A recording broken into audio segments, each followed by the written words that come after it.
This is the Politics of Everything, and I'm your host, Amber Daines. Welcome to the podcast where we want to discuss the politics of everything, from money to motherhood, nutrition to narcissism, startups to secularism, the environment to equality, and much more. Our guests are experts in their field or topic of choice, even if you've not yet heard their name. This is a bipartisan podcast, so while we love exploring varied views and get a buzz from a healthy debate, by no means is this a one-sided forum for any one political view. So please listen up and enjoy the politics of everything. My interviewee for episode 16 is Belinda Neil. She's a former police detective, homicide investigator and hostage negotiator who is now a strong advocate for raising awareness about post-traumatic stress disorder, PTSD, which has personally affected her life. After her own journey, including being medically retired from the New South Wales Police in 2005, she went on to write a best-selling book, Under Siege, and today is director of PTSD Australia New Zealand, which operates Fearless. They're a registered not-for-profit aimed to help those with PTSD regain control over their lives. Having worked with Belinda, I admire her determination and bravery, and we're so fortunate to have her here today to discuss the very gritty topic of the politics of PTSD. Thank you for joining us, Belinda. Thank you for having me on the show, Amber. So you joined the New South Wales Police Force in 1987 at the age of 19. What originally attracted you to this type of career? Well, I was always interested in helping people, and I looked at the options of medicine, although I didn't quite get the marks at school for that. I was interested in becoming either a paramedic or joining the police force. The police won out as I loved that it had numerous different areas that I could go into, whether that be forensics or investigations, and it wasn't your typical 9-to-5 job. And it was challenging. It was exciting.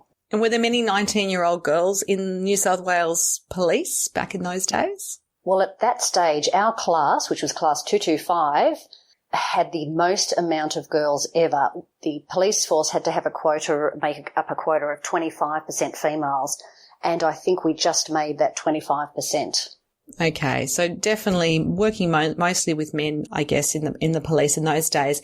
And how were police officers in, say, the 1980s into the 1990s and so forth mentally trained to deal with what would be some very traumatic incidents they would be attending, I imagine, on a daily basis, like investigating illicit drug operations, organised crime, or even homicide? How did they actually prepare you to deal with that? Well, there was very limited to no mental health training. There was operational training, for example, there was a detectives course, there was homicide investigators course, undercover course, but limited or no mental health training. Recently, some documents were obtained through Freedom of Information in respect to mental health training for the new recruits at the Police Academy, and in particular, post-traumatic stress disorder, PTSD.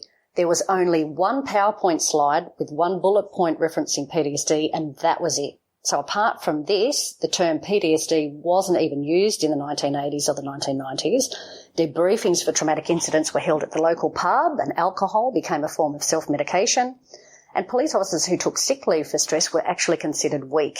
Wow, that's crazy stuff if you think about, obviously the matters that you're dealing with and the personal impact to go back to your everyday life. I have no idea how they could sort of, get through in many ways.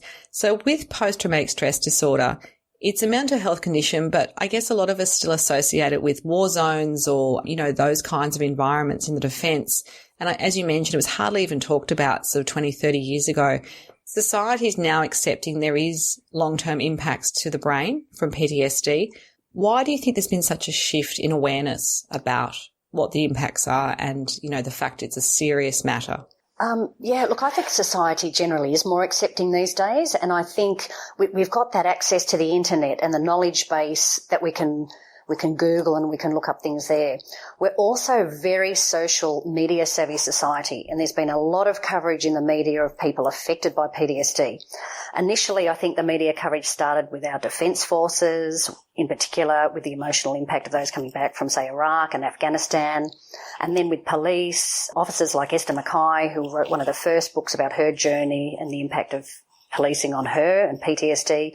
Myself and others who've written about our journeys to raise awareness. And now you've got the media highlighting many other PTSD stories of first responders, police, fireys, ambulance officers who are all struggling to get compensation through insurance companies for their psychological injuries. The media have actually been very helpful in educating the public. There are many support groups also for PTSD on social media, including Facebook groups. I think we're slowly educating society that PTSD is a real condition, and that just because a person with PTSD doesn't have their head bandaged doesn't make it any less an injury than a physical one. And this injury impacts not just the sufferers, but their families and loved ones. Of course, and I think the whole of society, we have a role to play to support people with any sort of a mental health condition, and this is obviously one that you've had personal experience with. How did you actually get diagnosed with PTSD? How do you actually know that you have it? Okay, a mental health professional, a psychologist or a psychiatrist will be able to diagnose you with PTSD.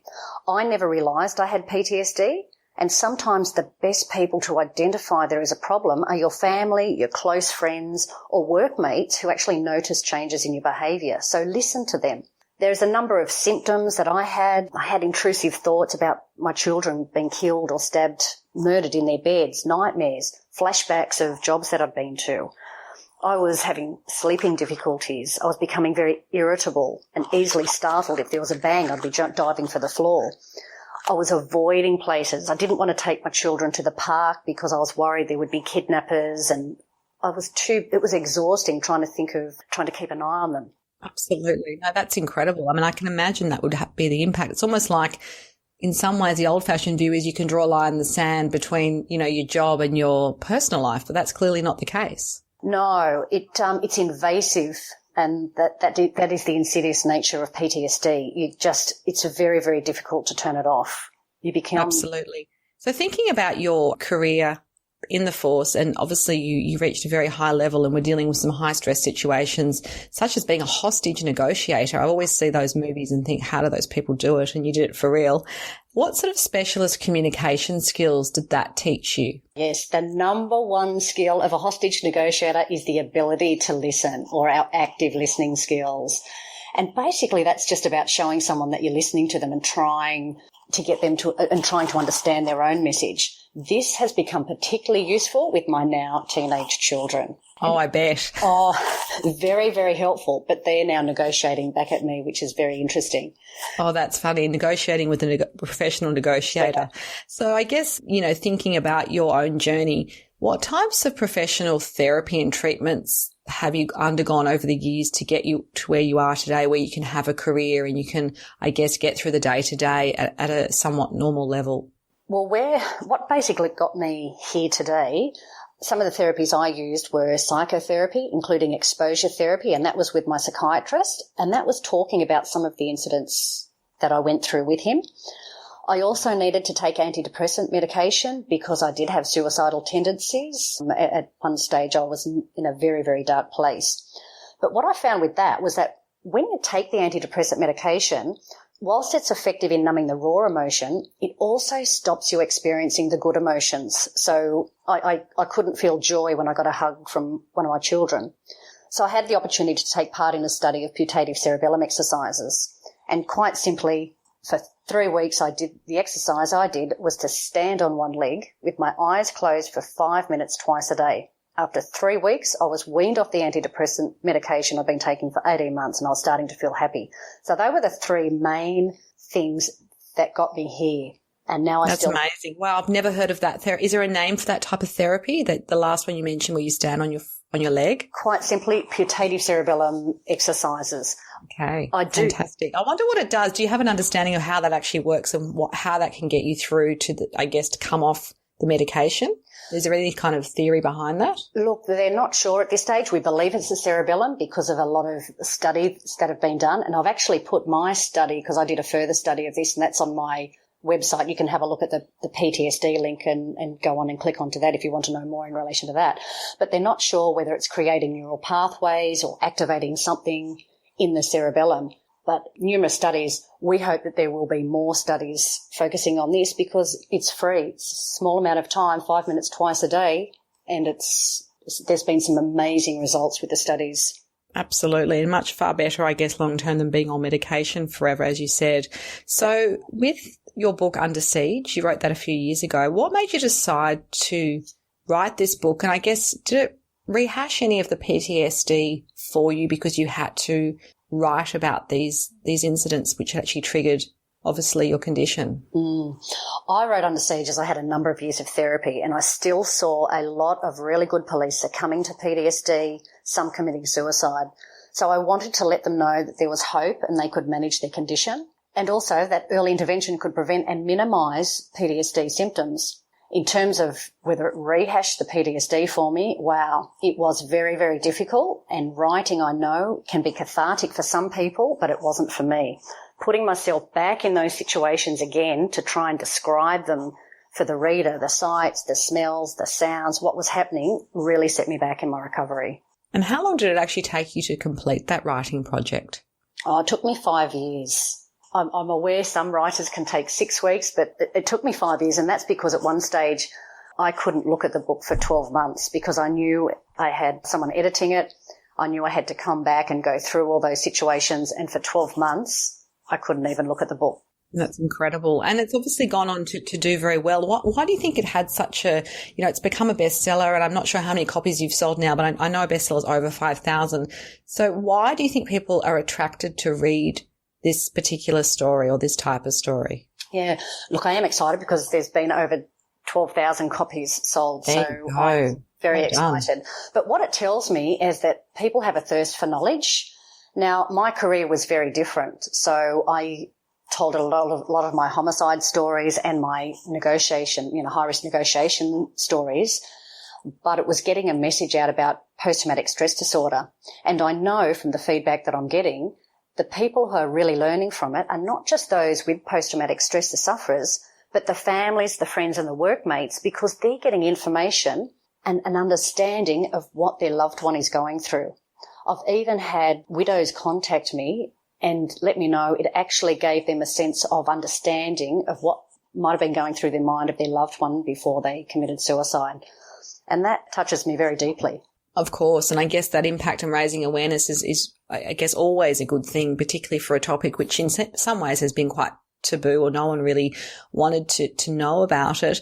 So in terms of, you talk about not just for you as individuals or people who might be suffering from PTSD, also the families and the friends that are impacted. How can we best support them as well? Because I guess it's not just obviously that person, it's everyone around them that's affected. From your experience, what's the best way that they can get help as well? Look, we need to educate society, because society it's not just, as you said, about the sufferers. We need to look after those who are looking after the sufferers, and that is by gathering knowledge, educating ourselves, show compassion to those with PTSD and support those who care for them. Don't be afraid to ask someone if they're okay. Listen to them and don't be judgmental. Show people that you care. It's the people that did this to me during my darkest times that I remember the most. And for those people especially who are looking after the families and friends, they also need to look after themselves. I think one of the best examples I've ever seen is when you're on an aeroplane and you're being taken through the initial procedures, and they tell you when you drop the air down, put it on yourself before you put it on your child. It's the same thing in terms of looking after someone with a mental health. You need to look after yourself first before you can care for somebody else.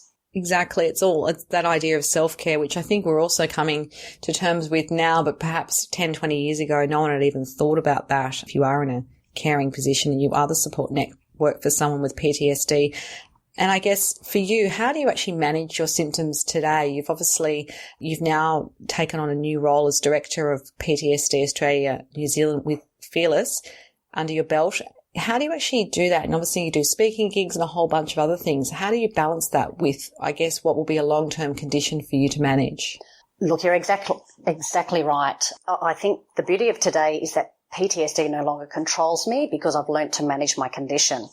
So if I have some work coming up, if I have some speaker engagements or some work with Fearless, I need to really look at that and manage myself. So this is what I do. I talk to someone when I need to, and this could just be downloading to my partner. It could be talking to my teenagers. And one thing I've got to say about kids, they're more perceptive than we give them credit for. So give them information. If I am feeling low, I will contact my mental health professional if I need to go and talk to them. I use physical exercise. There's so much research that shows us this is good for our mental health. And for me personally, I like to walk, I do yoga, and I surf. Yes, I've seen those surfing images of you on social media. So how did you get into surfing? How did you find that as a bit of an outlet for you? Oh, look, I've always loved the beach and the water. When I got into surfing because of my nephews. They both surf, and my sister was starting to learn to surf, so I tried to give it a go. And I loved it. And what I find is being out on the water, it's very mindful. And that's another one of my strategies too, mindful meditation. I'll talk about that in a minute. But it's very mindful. Just being out on the water, it's very relaxing.